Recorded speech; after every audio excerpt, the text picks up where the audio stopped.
David. Alexis, thank you very much. Great reporting. So President Trump says he's satisfied with the investigation into his assassination attempt.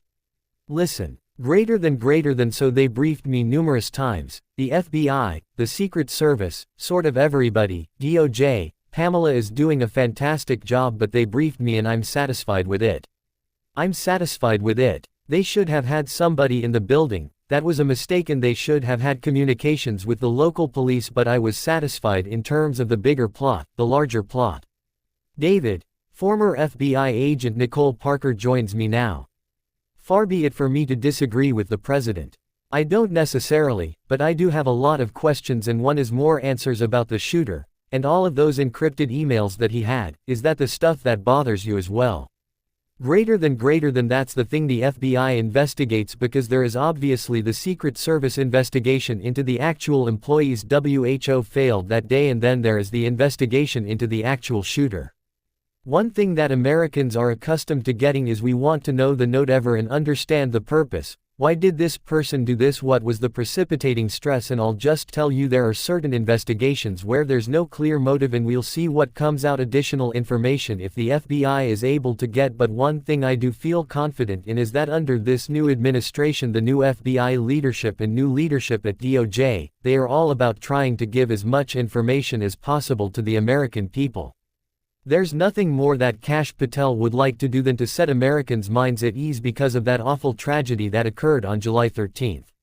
We are so lucky and blessed that President Trump is still with us, and I do believe it is by the grace of God, because that could have ended very differently, and I've seen shootings where it ends very differently, and tragically we lost a hero, Corey Comperatore, and his wife. She deserves better and more answers, and under the new Secret Service director, she's going to get those answers.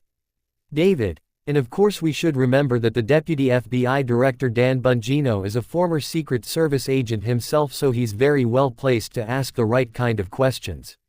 Next one, Nicole. The Senate Appropriations Committee voted to block Donald Trump from relocating the FBI headquarters to any location other than Greenbelt, Maryland.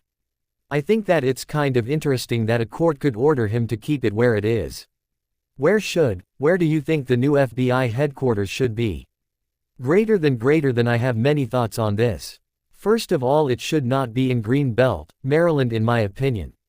That process of selecting that location was not impartial, shall we say, and even Christopher Wray came out when he was the director and said, I have some concerns about lack of being impartial in this decision-making process, and that was the employees knew about that at the FBI.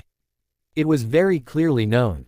One thing that Director Kash Patel is doing that I strongly support is he's downsizing FBI headquarters and the number of individuals that are there.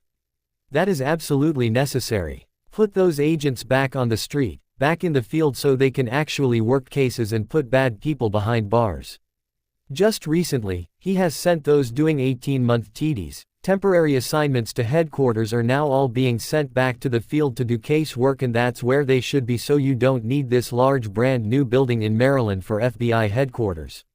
I think his approach is very wise.